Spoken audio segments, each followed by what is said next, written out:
ojos, mi boca, mi nariz. And that's about as far as it goes. Hey nerds, welcome back. It's me, Najah Marie, back with another video. And today I am giving you guys an update. You know, like what's been going on as of late with mi español. So without further ado, here goes nothing.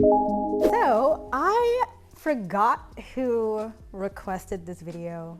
So I'm just gonna, have her username or something pop up. I'm not exactly sure if that's what she'd like, but I received an update on one of my previous Spanish videos. I think it was de canciones, my Spanish playlist video. The user, she commented, hey, so I would like to see, an update on your Spanish. Like, what have you been learning so far? Because I'm learning too, and I just want to see, like what more of that process. So that's what I'm talking to you guys about. Let's see. Okay, so what progress have I made? Well, since my last Spanish video, which was last year, or maybe the year before. I think it was last year. Since my last video, I have completed my Pimsleur course in Castilian Spanish. I started it in 2020, when we were all under quarantine and stuff, and I finished it last year. I forgot what month, but it took me 2 years. Honestly, oh my goodness, I feel so wow. I feel like I probably it took me 2 years because Pimsleur, it's not for everybody. It's one of those apps where you really have to be consistent with it and actually take time, about an hour or so out of your day to do the lesson, and all you're really doing is just listening and repeating out loud, like back to an automated voice actor, which is nice, but it's not the same thing as speaking actual Spanish in real life. So I finished Pimsleur. At the moment, I am currently using Memrise, which I talked about in another one of my videos. I think it was in like the 5 reasons why you should learn Spanish. You should check that out if you're interested. So I am currently using Memrise. I am learning the body parts. So that's been cool. I wouldn't be able to, let's see, there's ojos, mi boca, mi nariz, and that's about as far as it goes. My memory is foggy today, and I don't know why. Another thing that I've been doing to enhance my Spanish progression is when I do my morning journaling, on those days when I feel like journaling, I will journal in Spanish. So I'll write a prompt in Espanol, and then I'll answer it in Espanol to the best of my ability. And then I'll use my translator to translate like what words I got wrong, what tense and all that kind of stuff. I'm still listening to Spanish music. I don't think that's ever gonna go away for me. Like, it's just a part of my routine now. The last thing that I've been doing to further progress with mi español, having conversaciones en español. And the last actual conversation that I had was back in Agosto.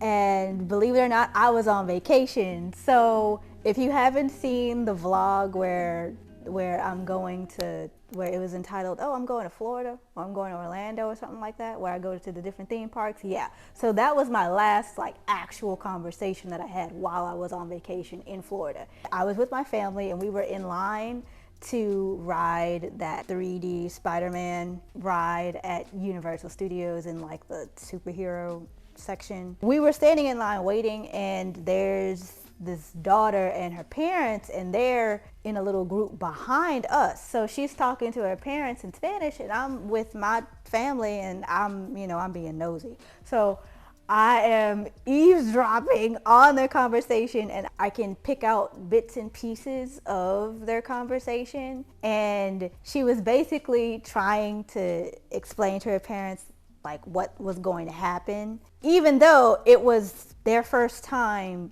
being at that particular theme park. So I'm just listening and I chime in and I just start speaking Spanish. I'm asking her, ¿has estado aquí? And she's like, no, ¿hablas español? And it's like, sí. And then we just start talking. Like I'm asking her if she had been there before. She's like, no, it's their first time here. So I'm like trying to think of how to explain what's going to happen since they've never been, and her parents were kind of older, so of course with those 3D rides you can't ride if you're prone to heart attacks or any kind of conditions that will affect your nervous system, heart, and all that kind of stuff. I was trying my best to explain that, but at the time I didn't exactly have the vocabulary like to be able to explain, in this ride you will be experiencing sudden turns, drops, stops, all that stuff. Couldn't exactly explain it, and I still can't now, so that's something I have to work on as well. The conversation ended very well. I was quite surprised that I did it. Like after I said goodbye to the lady and her parents, I was beaming. I was so excited because I pushed past the fear of sounding stupid and just went in.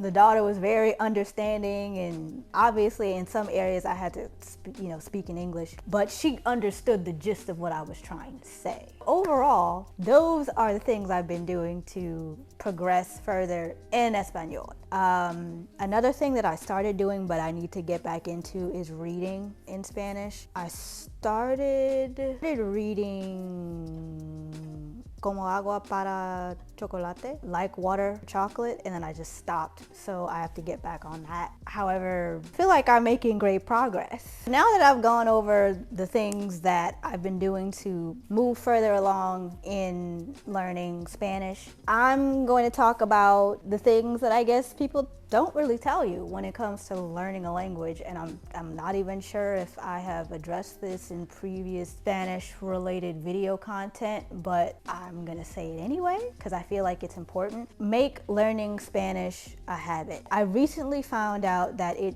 no longer takes 21 days to form a habit. It could take as long as 66 days. So really it's just a matter of being consistent and showing up to actively learn Spanish every day, even if it's something so small as like what I was doing, which is journaling in Spanish.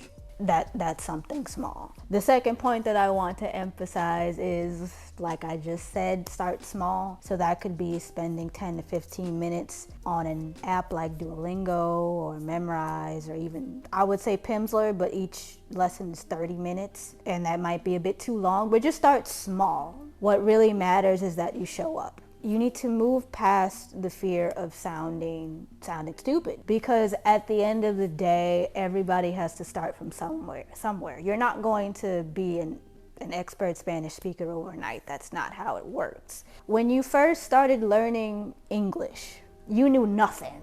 And then you gradually learned certain concepts, from letters to shapes to numbers, but that was a gradual progression.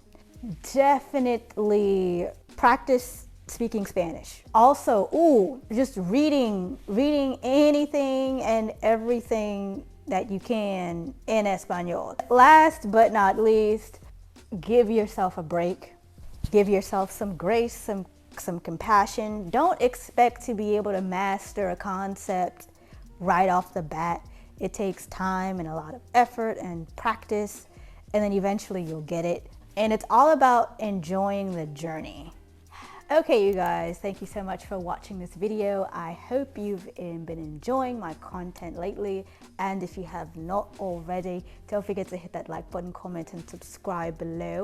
And I will catch you guys in the next one. Toodles!